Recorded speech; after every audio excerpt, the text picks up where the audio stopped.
This really happened to me, and I'm old enough now not to blink when people call me vindictive for what came next. I'm telling it exactly as I lived it, because I want you to understand that the quiet woman you push into the garage at a party might be the one who knows where every door in the house actually leads. "You're not family. Eat in the garage," Sloane said, smiling like a hostess at the Met Gala and curling two fingers toward a folding chair, pushed beside a compressor, and a box of Costco champagne flutes. This was at my son's rehearsal dinner on Mercer Island, a clifftop home swaddled in glass and cedar, with Lake Washington throwing silver at the windows.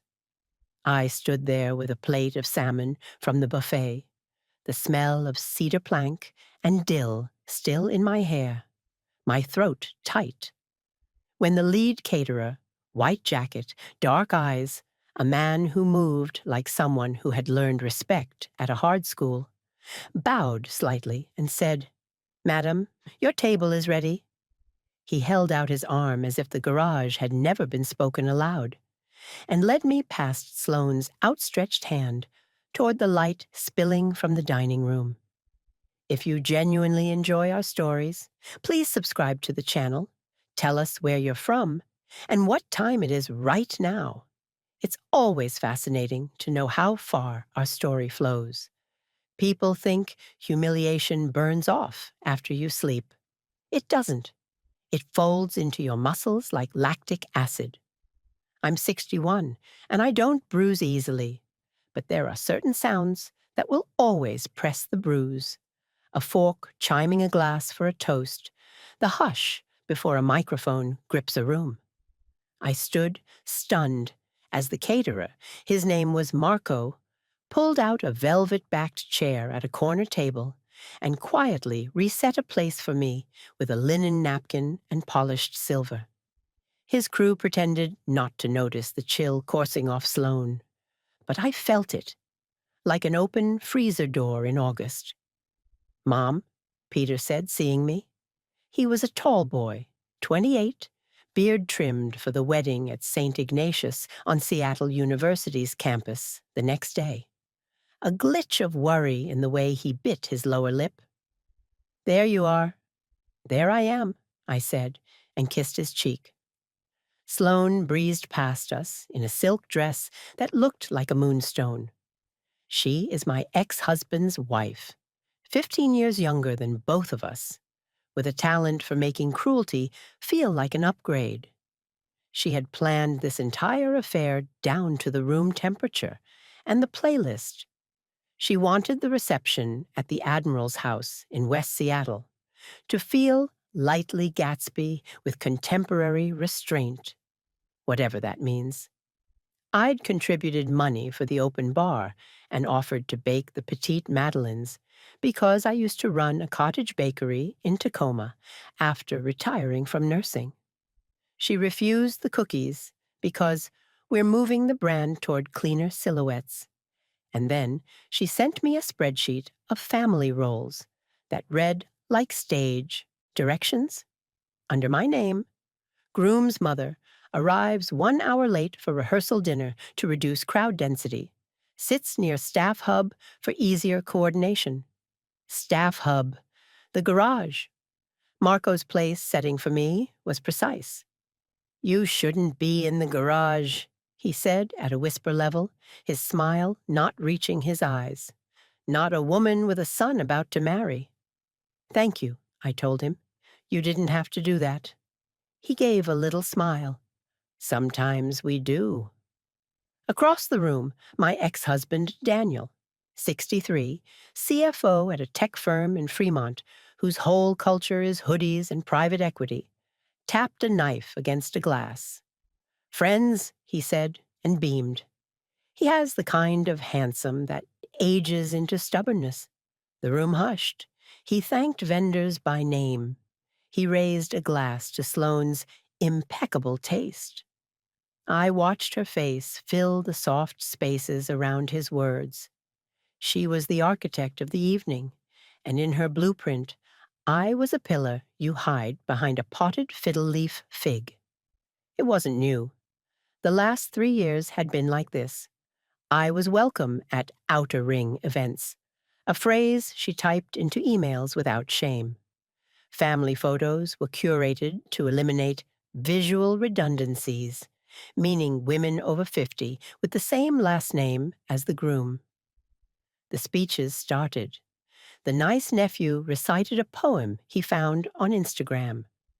People told stories about Peter that I had lived scene by scene, but they'd been retouched and recropped.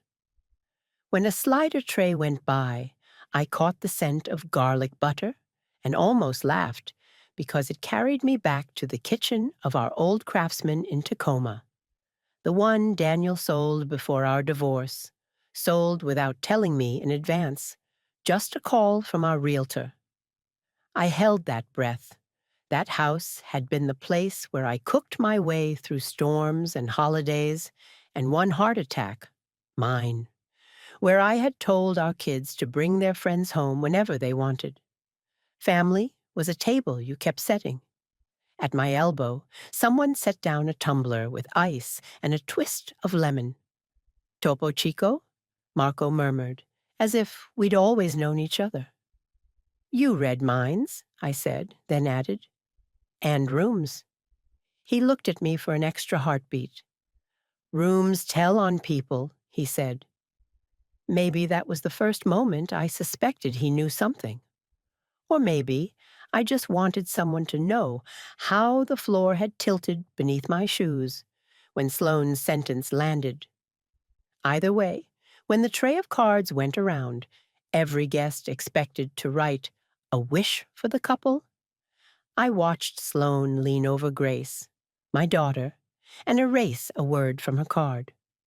No, always, Sloane said, tapping the little gold pen. It's a cliché. Grace, 26, a math teacher at Rainier Beach High, lifted her eyes to me. I read what she couldn't say. How much longer do we pretend? I wrote on my card, never forget who taught you to hold a fork and a secret. I tucked it into the charger plate and sipped my mineral water. The band slid into a Nina Simone cover, and for a moment, the host house with its glass walls and its curated eucalyptus felt like the set of a film where the lighting was too perfect to be real. I watched Sloane glide, watched Daniel glow, and felt the smallest hinge click into place in my chest. Rooms tell on people. When the toasts ended, I stood to refill my glass. The staff corridor ran along a wall of pantry shelves, white bowls nested like eggs, mason jars with reclaimed chalk labels. I almost collided with Sloane's event binder, open on a sideboard, covered in tabs. I should have kept walking. I should have let the woman win the night and lost nothing but some pride. Instead, I looked. There was a sheet called Seating Exceptions. Under it, in Sloane's neat block print, my name, Nora, and 3 bullets. Outer ring affected, yes.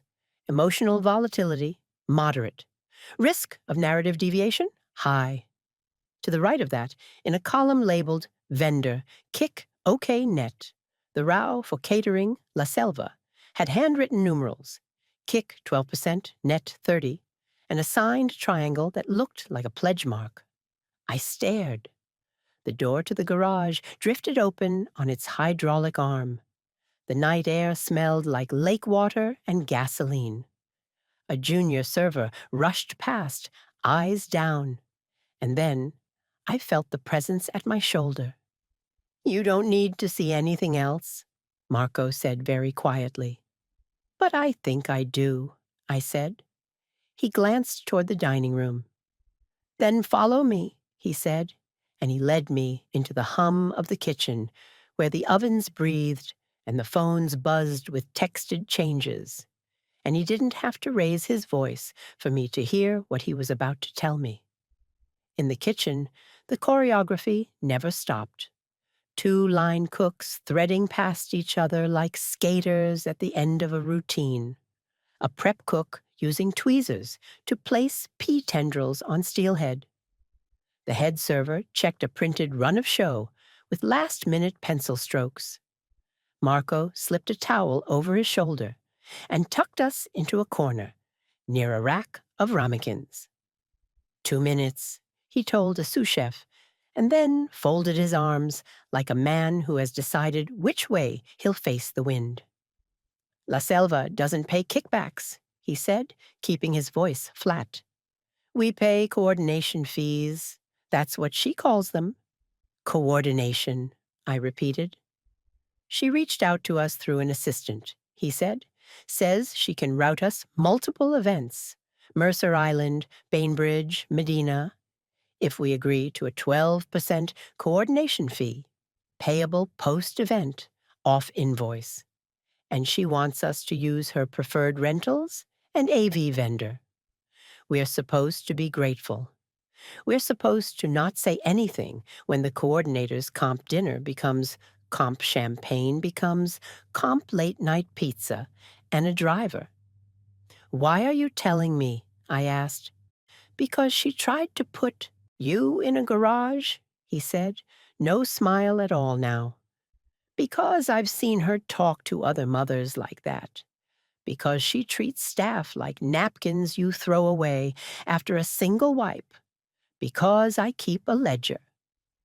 In his breast pocket was a little black notebook, old-fashioned enough to make me trust him.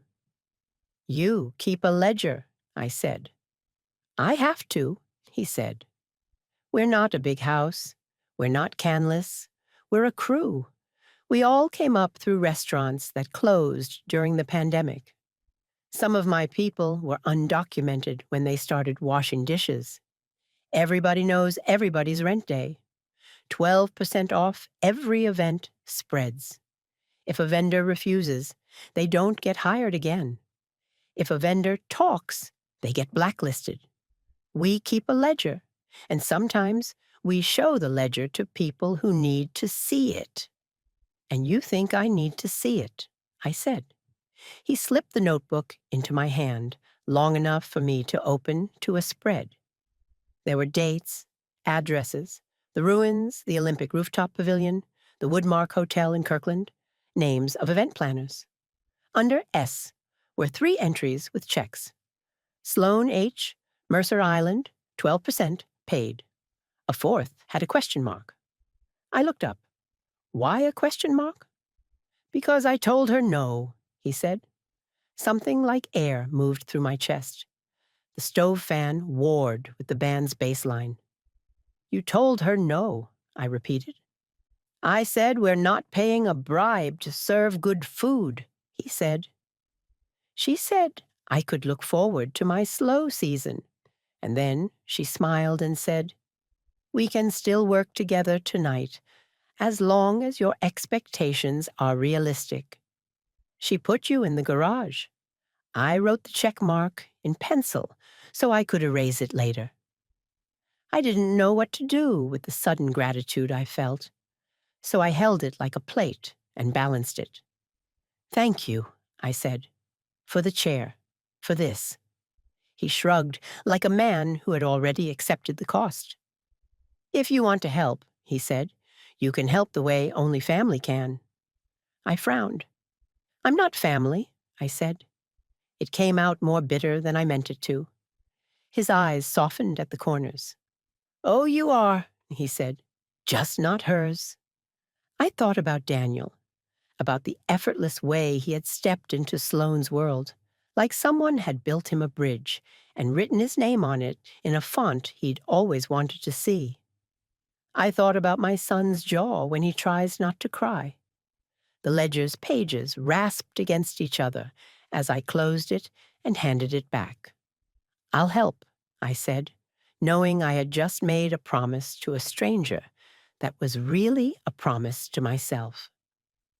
We didn't have to say the plan out loud to know there would be one, that it would involve paper and sunlight. After all, Washington is a 2-party consent state.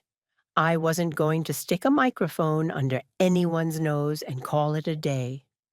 But there are other ways to listen. There are emails. There are invoices. There is the ledger a man keeps when the powerful try to make him poorer. Back in the dining room, the speeches swung toward sentimental. Sloane's friend from the Downtown Seattle Association said something about elevating family rituals with modern etiquette. The words tasted like ice on my tongue. I looked across the room at Grace, who was watching me like she'd watch a math problem she knew had a trick. When I caught her eye, she raised one eyebrow the way she did when she was 12 and wanted to know if she had permission to jump the fence. Later, as guests collected their coats at the mudroom bench, I pretended to adjust the cuff of my jacket and slipped my phone out, aiming it like a casual lens at the open binder for a single second. Click! I wasn't recording voices. I was photographing words already written down. Names, numbers. The little triangle by Kick 12%. In the driveway, fairy lights wound around the maple trees, and someone had lit a fire pit that smoked more than it warmed. Daniel walked me to my Subaru and stood with his hands deep in his pockets, a boy again for the blink of an eye. "That seat in the garage," he said. "It wasn't—" "Your idea," I finished for him. He stared at the gravel. "She's under a lot of pressure." "She's very good at distributing it," I said. He looked up, flinched. "Don't make this a thing," he said. "It's Peter's weekend?"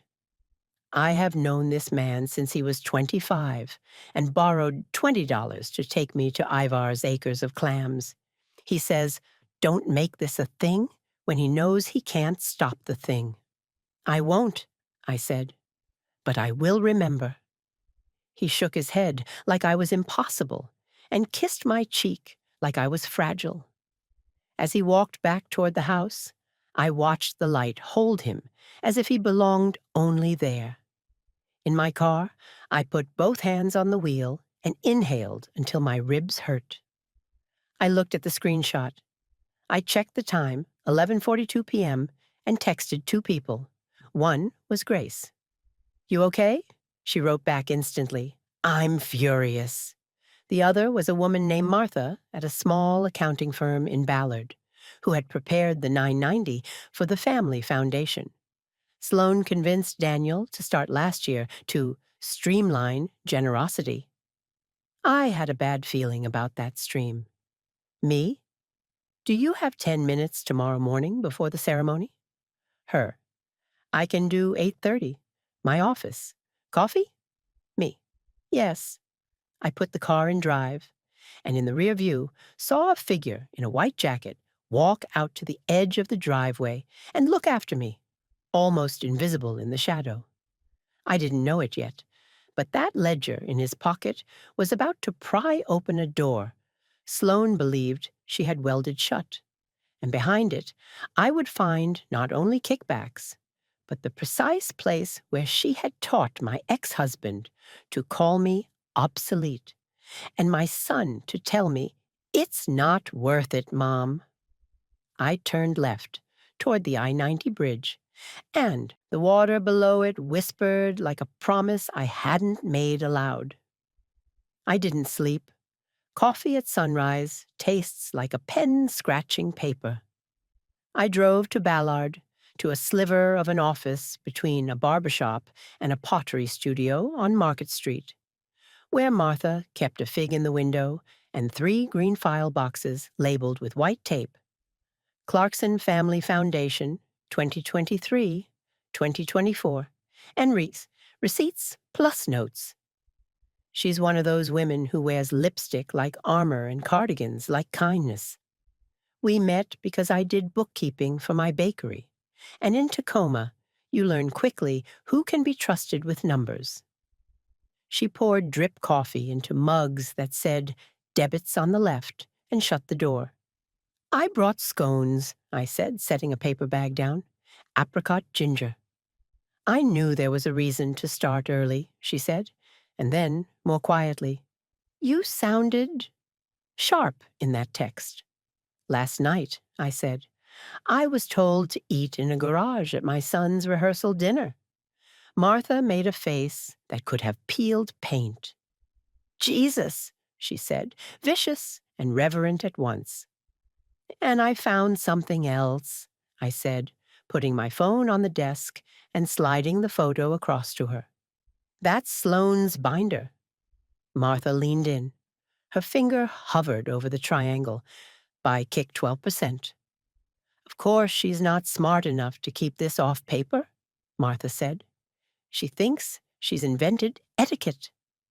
"The family foundation," I said. "Can you tell me again how the disbursements are supposed to work?" Martha pulled a file box forward with a satisfying thud and opened to a thin folder. "Clarkson Family Foundation was established last August," she said, flipping crisp pages. "Donor-advised fund component at Seattle Foundation for the big gifts, and a small private foundation arm for community pop-ups." Her phrase, "God help us." The private foundation reports directly to the IRS, Form 990 PF. You can't take deductions without receipts. You can't pay personal expenses and call them charity. You can't treat vendor kickbacks as administrative discounts unless they're disclosed. If she's routing event costs through the foundation and taking a cut, that's not just tacky, it's illegal. I felt a dark, steady calm loosen inside me, like someone had unknotted a rope. "Do you have access to any disbursement schedules that would show whether she did that?" I said. "I keep everything." She pulled a printout. "Here," she said. "November. Community table at Volunteer Park Conservatory. Catering listed at $28,000. Paid to," she squinted, "La Selva Catering. That's Marco's house, right?" "Yes," I said. "He said she asked for 12% off invoice." Martha checked the next page. January. Pop-up salon at the Sorrento Hotel. Catering $34,500. Vendor, Le Pivoine. There's a handwritten note. S. Compt. Pastry. We'll adjust. That smells weird. "Can we do anything?" I asked. "First, I can ask for backup invoices and contracts under the pretext of prepping the mid-year review," Martha said, professional steel sliding into her voice. "Second, we compare vendor invoices to foundation payments. Third, if there's a delta that looks like a kickback, we ask the vendor to confirm. If we stack enough paper, I can refer it to an accountant at the Attorney General's Charitable Trust section or to the IRS Exempt Organizations Division if we need to. But I'll need vendors who will talk." "I have one," I said, "and his ledger." She looked at me as if I had told her the sun had decided to rise twice. "A ledger," she repeated, hungry now. "Get me copies, today, if possible." I nodded. "There's more," I said, and told her about the outer ring, the seating exceptions, the list of risk of narrative deviation. I told her the way my ex-husband's jaw had hardened in the driveway. I was ashamed of how desperately I wanted her to be angry with me. Martha swore beautifully. "She thinks she can choreograph a life," she said, "but she's terrible at math. Let's do arithmetic." I left with a reusable grocery bag lined with a folder, sticky notes, and a crisp checklist. In the parking lot, the light was the pale gray of a day trying to fall into rain. I texted Marco, "Can we meet for 10 minutes before the ceremony?" He answered, 10 a.m. at St. Ignatius loading dock. I'll bring paper." Before I turned the key, I got another text, this one from an unknown number. "You will sit where you are asked to sit today. It is not appropriate to undermine Peter's wedding." S. For a long minute, I just watched the message pulse and recede. Then I typed, I will sit where I can see my son's face. I will speak when asked. I will remember. She didn't reply. I drove to my little rental in Tacoma, the one with the rabbit that eats the hosta and the neighbors who leave jars of dahlias on my stoop. I changed into a silk dress, the color of a Seattle dusk, and pinned my hair up with my mother's comb. I looked at my face in the mirror, at the places where time had done what it does, and softened my mouth and thinned my eyelashes. I thought, you are not obsolete. You have hands that have stopped bleeding, and a mind that can still do stairs in the dark. At St. Ignatius, the chapel's timber ribs arched like the inside of a boat. Marco met me backstage by a stack of rental crates. He handed me a manila envelope. "Copies," he said, and a signed statement from me that the coordination fee was requested off invoice and refused. I'm not the only one, but I'm first. "You're brave," I said. "I'm angry," he said. We were both. I slipped the envelope into my tote and followed him around the building to the courtyard, where the photographer was arranging the bridal party in a diagonal line, like a magazine spread. Sloane saw me, checked the watch I swear she wears for effect, and gestured toward a woman with a headset. The woman materialized at my elbow. "Hi, Nora," she said, overdosed on cheer. "We've got a lovely seat for you on the left side, second pew from the back, aisle seat so you can make a quick exit if you need." "If I need," I said. She smiled the smile of a person trained to deny. "If you need." Peter appeared, nervous and beautiful, and he hugged me before anyone could stop him. "You look like home," he whispered. "So do you," I said. "More." We both blinked hard. I kissed his cheek. As he pulled back toward the photographer, I felt a hand brush my arm. Sloane, eyes bright as glass. "Please don't create a scene," she said, fresh breath, poisoned words. "I won't," I said. "I've learned to love the backstage." She tilted her head, baffled for a second, then pivoted away. I took my seat where I wanted, left side, toward the middle, where I could see the muscles in my son's face move as he said his vows. The music lifted. The light worked miracles. When the priest said, "Speak now," the room held its breath, as if one story among the many might rise and change the others. I didn't speak, but I did what I came to do, which was to watch the faces and remember who clapped loudest when a woman earned her place in the room. After, on the brick steps, as rice fell like white rain and people laughed as if cruelty hadn't just taken a coffee break, my phone pinged. "Martha, got first round of invoices. There are gaps. Bring what you have to my office after photos. I'll draft a memo for charitable trust. And Nora, breathe." I breathed. The reception would be at the Admiral's house overlooking Elliott Bay, the kind of venue where the water makes everyone nicer and meaner all at once. We would cut cake with knives someone else polished, and the toasts would sound like money. But I had paper now. Paper and a caterer with a spine. Paper and a ledger with a triangle. Paper and enough humiliation to fuel a colder fire than the one in the fire pits on Mercer Island. I picked a rice grain out of my hair and tucked it in my pocket for luck. The car waited. So did the war.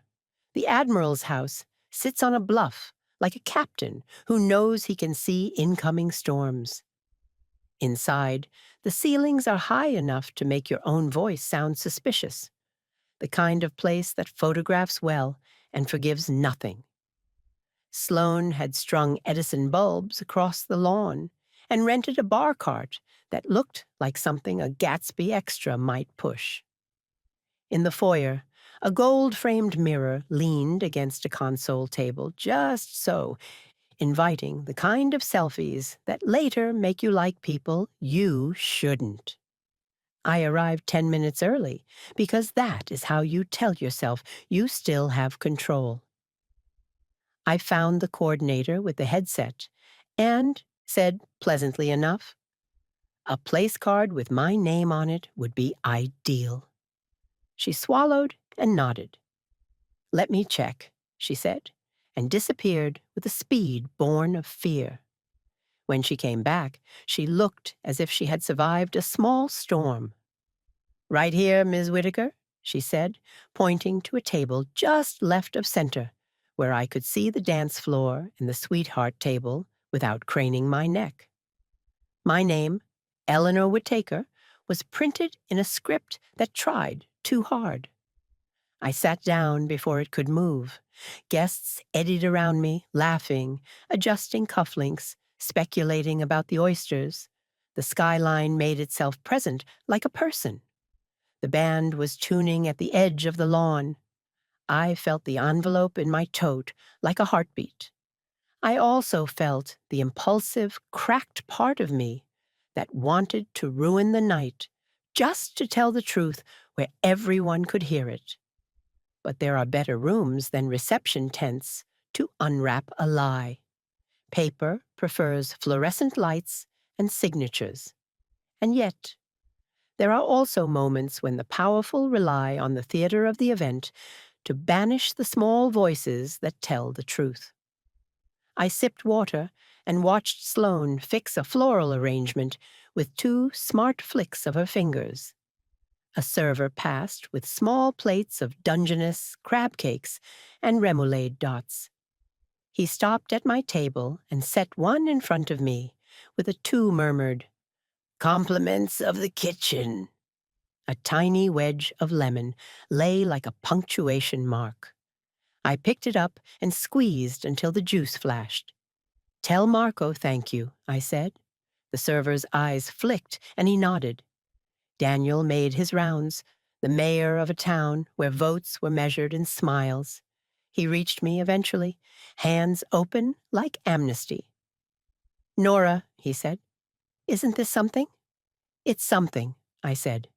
He crouched to be at eye level, as if I were infirm. "Let's just try to get through tonight," he said.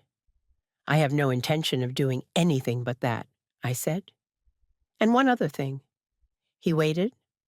"I'm going to do right by our son," I said, letting the word "our" find him. "You are too, right?" He blinked, startled by the word "our," as if it had the power to move furniture. "Of course," he said too quickly. Before he could say more, the band kicked into a warm-up piece that pulled him away. The first course arrived, and with it an avenue of quiet along the table as forks and knives began their work. The waters of Elliott Bay wore light like coins. I felt the night slip toward its crescendo, and knew there would be a moment when pressure would need a place to go. It came when the maid of honor, a loyal friend who had seen my son through 3 jobs and a bad haircut, stood up to speak. She was shaking, so she did what kind girls do. She made fun of herself first. "I don't belong in rooms like this," she said, and laughter soothed her. But then, neither does love. It just walks in anyway. I felt something hot behind my eyes. I looked toward the back where the staff moved, invisible currents under the surface. Marco stood by the pass, arms folded. He nodded once, almost imperceptibly. I took that breath that hurts and calms you at the same time. Inside my tote, paper waited. After the speeches, during that blur where people put down microphones and pick up flutes of champagne, I slipped inside and walked to the little office off the kitchen that every venue has, where a printer hums and clipboards breed. The door was open because doors like to be accomplices. I set the manila envelope on the desk and took photos of every page with my phone. Ledger copies, Marco's statement, The foundation disbursement list Martha had marked with neat yellow highlighting, where the numbers didn't add up. I slid the envelope back. I wrote a note on a sticky. For your records, N.W. I wasn't sure whose records I meant. Maybe mine. Maybe the record in the head of the person I used to be. When I turned to leave, someone was in the doorway. Sloane, of course. She looked down at the folder like she'd caught me with my hand in a bowl of sugared almonds. "What are you doing in here?" she asked, and her voice could have chilled wine. "Returning office supplies," I said. "You care about budgets." Her mouth tightened. "I asked you politely not to create turbulence. And I heard you," I said, as mild as a nurse adjusting a drip. "I'm not creating anything. I'm observing. It's a lost art." Her eyes searched my face. "You don't have a place here," she said, softer and meaner. "You told me that last night," I said. And it was almost true, until a man in a white jacket made me a chair where there wasn't one. Now I have a place. She leaned in. The scent of her perfume made me think of expensive laundry detergent. "If you try to ruin this," she said, "I will make sure you are never welcome in our lives again." "Our lives," I repeated. "Whose lives are those?" She blinked, the question a gnat she wanted to swat. "Don't make this about ownership." "Oh, I won't," I said. "I'm not interested in owning anything of yours. But I am interested in receipts." For a fraction of a second, panic darted behind her irises. She smoothed it down with a practiced hand. "You don't know what you're playing with," she said. "I know enough to not play," I said. "I prefer rules." We stood there, two women who would never understand each other, the kitchen noise swelling around us in a rhythm older than either of us could hear. She pivoted, graceful as an accusation, and left me in the doorway with my heart hammering out a beat I recognized from when I'd resuscitated a man at St. Joseph's 15 years ago. When you're afraid and very, very alive. I walked back into the reception tent and took my seat. The lights burned a little warmer, and the small things, salt cellars, peonies the color of a blush, a smear of chocolate ganache on a white plate, sang their tiny hymns. The DJ called first dances. Peter took my hand, ignoring the tiny constellation of frowns that lit up Sloane's side of the room. We moved as if we'd learned this step years ago in a kitchen that didn't exist anymore. Because we had. When the song ended, he whispered, "I'm sorry about last night." "I know," I whispered back. "You didn't say it." "I didn't stop it," he said. "You will," I said, not certain at all, and absolutely certain. And then I felt a hand at my shoulder, firm, official. I turned. A man in a dark suit with a badge at his belt stood there. His companion, a woman with a tote bag embossed with the state seal.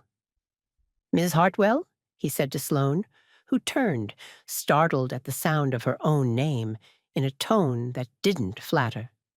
"Yes?" "I'm Investigator Shue, from the Washington State Attorney General's office. Charitable Trust Section," he said, not loudly, but voices hushed themselves around him as if trained. "We'd like to serve you with a notice of inquiry regarding the Clarkson Family Foundation. We'll need to speak with you about your disbursement practices." The tense silence turned the page. And the page wasn't a story Sloane had written. The paper touched her hand as lightly as a butterfly. She didn't move to take it. "This is a wedding," she said, with a smile too white to be safe. "And on Monday," Shue said, "it will still be an inquiry." I realized then that breathing can be louder than applause. I exhaled the night before. The garage chair, the binder, the triangle, the entire mood board of my erasure, and inhaled air that belonged to me. Sloane's eyes flashed toward Daniel. He looked confused, then angry, then like a man calculating how much it would cost to pretend none of this was his fault. Papers were accepted. The script had been redlined. I reached for my glass because my hand needed something simple to do. Through the open side of the tent, the city glittered, and waves hit pilings with an old, determined sound. Somewhere, the cake knife waited under a napkin, like a secret that had decided to be honest. And deep in the kitchen, a ledger slept in a breast pocket, its pencil checkmark, a promise still to be erased. I sat straight-backed at my table and felt every bruise decide to heal, one by one, and knew the night would get uglier before it became anything like clean. Monday wasn't a storm. It was a long gray sky that stretched from Pioneer Square to the King County Courthouse on 3rd Avenue, a sky that looked like it had been polished by lawyers' shoes. I met Investigator Shu in a conference room with fluorescent lights that stripped events down to their truth. Martha sat beside me, with the calm of someone who had reconciled accounts with less paperwork and more panic. Across from us, Sloane and a lawyer whose cufflinks could have bought my old stove. Daniel sat 2 seats down, as if proximity could blur liability. Shu clicked a pen. We're looking at potential misclassification of expenses and undisclosed compensation flowing from vendors to an officer of the foundation, he said. We're also looking for clarity on whether any staff or contractors were asked to provide goods or services to events billed as charitable without adequate compensation. Sloane's lawyer cleared his throat. These are routine coordination practices, he said. My client is a professional event designer. Sometimes vendors provide discounts. That's normal. Discounts are normal, Martha said, so politely it hurt. Undisclosed kickbacks aren't. We don't accept the characterization, the lawyer said. Shu slid a packet toward him. This is a sworn statement from Marco S. at La Selva Catering, he said. He attests that Ms. Hartwell requested 12% of the contract price and that this payment be made off invoice post-event. He refused. A second vendor accepted and has since provided a corrective statement. He opened a second packet. These are copies of Foundation disbursement schedules. These are audited invoices obtained from vendors. The numbers don't match.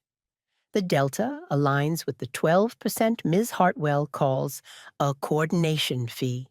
It appears the fee was directed to a personal account. Daniel shifted. His lawyer put a steadying hand near his elbow without touching. We need time to review, the lawyer began. You can review, Shu said, pleasant as rain. You can also understand that if funds solicited for charitable activities are used for personal compensation without disclosure, that's reportable and remediable, civilly, and depending on the pattern, criminally. We're at the beginning. We'd like to be at the end. Sloane's face didn't break. It chipped. This is an ambush by a bitter ex-wife, she said, nodding toward me with the kind of distaste you reserve for stains. Actually, Sue said, this is a response to documentary evidence and vendor statements. Ms. Whitaker's familial status is immaterial. He glanced at me with the faintest apology for having to use words like immaterial about anyone's life. We will also be contacting Seattle Foundation regarding oversight of the donor-advised component. Martha nudged a folder toward the center of the table. We've drafted a corrective plan, she said, handing over documents with colored tabs. It includes full restitution of misapplied funds to the foundation, disclosure of all comped goods and services, and the removal of Ms. Hartwell from any officer role. We also have a proposed vendor code of ethics, if you'd like to examine it. Shu smiled like a man who appreciates when someone else does his job for free. He didn't look at me. He didn't need to. I watched Daniel's eyes scan the pages. He swallowed. There's a tremor that shows you the exact moment a man understands that the problem with the woman he loves is that she loves him less than the mirror. He reached for a pen. "We'll cooperate," he said, voice a notch lower than it had been my whole marriage. When it was over, we filed out into that particular downtown silence that honks under the surface of everything. On the sidewalk, Sloane grabbed my arm hard enough to make me hiss. "You think you've won?" she spit. "You think a stack of paper and a caterer's diary makes you a hero? You'll never sit at our table." I freed my arm, slow so she could feel the gravity. "You're right," I said. "I won't. I don't want to anymore." She blinked as if I had returned a dress without trying it on. "You don't get to choose." I turned my wrist so the light fell on the little bruise she had just made, and I smiled at her like a nurse who knows which vein is best. "I already did," I said. The weeks that followed were a choreography of inconvenience for Sloane, and a minor miracle for everyone she'd used. Vendors came forward after Marco, one by one, voices shaking, then steadying.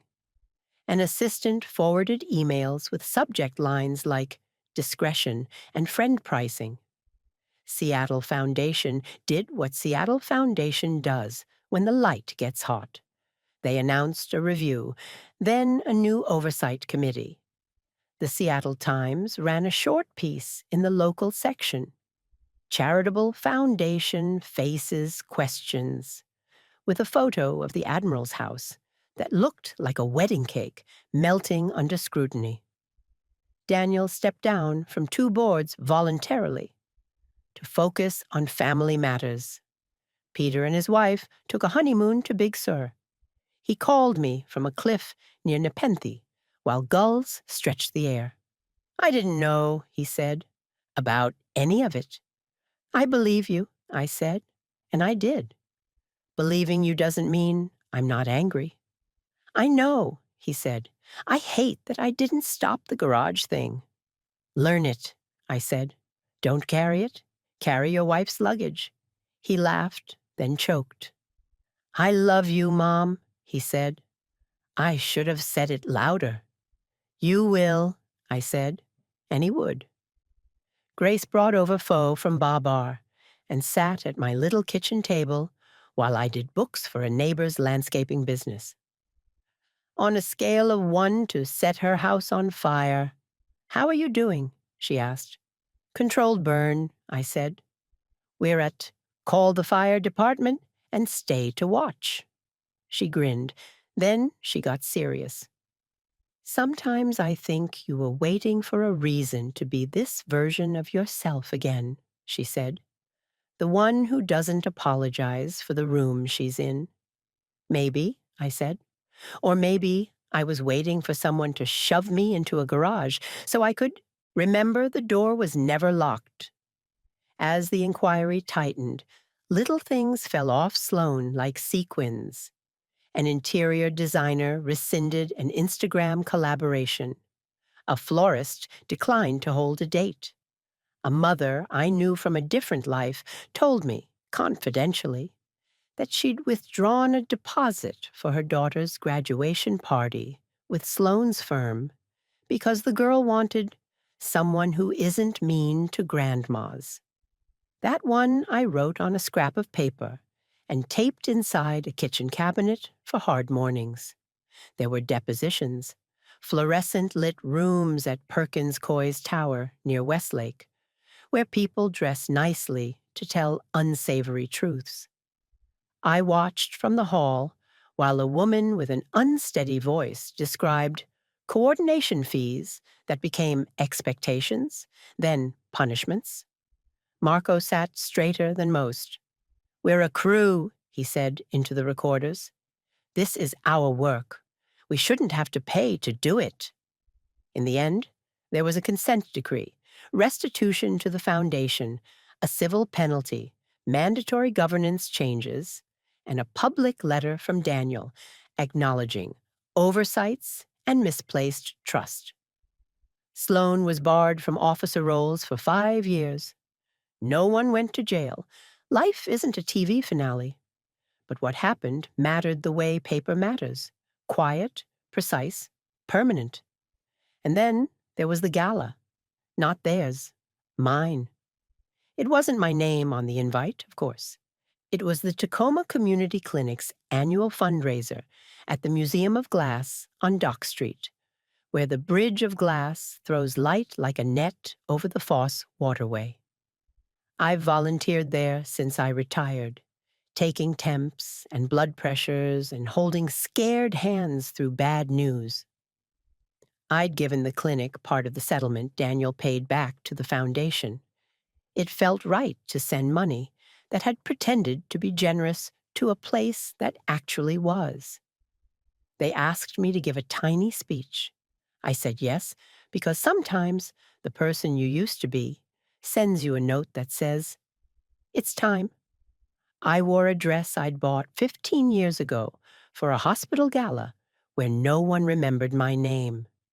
The Museum of Glass glowed, and the catering staff moved like a ballet.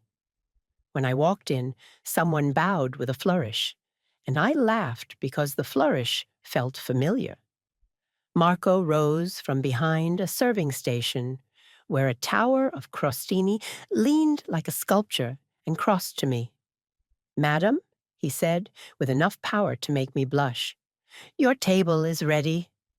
I let the line sit between us, like a ceremonial knife, before anyone touched the handle. Then I hugged him, not careful at all. "We did something," I said into his shoulder. "We did," he said. "You did." At our table, Grace squeezed my hand under the linen, while a young doctor with tired eyes told a story about a woman who had waited an entire day to be seen and left with insulin and a follow-up and a ride home. The board chair said words like equity and access and meant them. In the back, I saw two servers exchange a glance that looked like a payday, might come without a price. I spoke for 3 minutes. I told the room that we are measured by the chairs we make for other people, not the ones we are invited to occupy.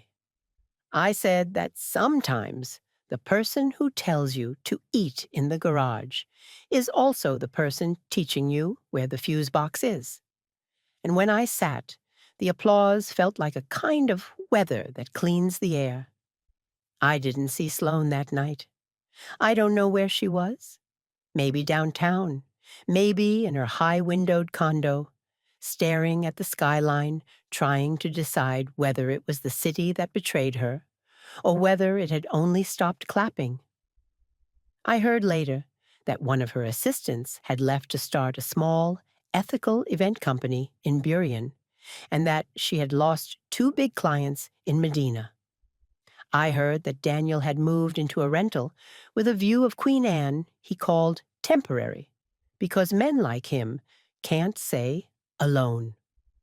I heard a rumor that she had told a friend I was obsessed, and I laughed so hard I had to brace a hand on my kitchen counter, because obsession is only dangerous when it grows in the dark. After the gala, when the lights were being wheeled out and the glass sculptures looked suddenly like they might break, I walked outside and felt the light wind off the water. Marco flicked his lighter to help a line cook find her keys. "You never did tell me how you learned to read rooms," I said. He smiled without looking up.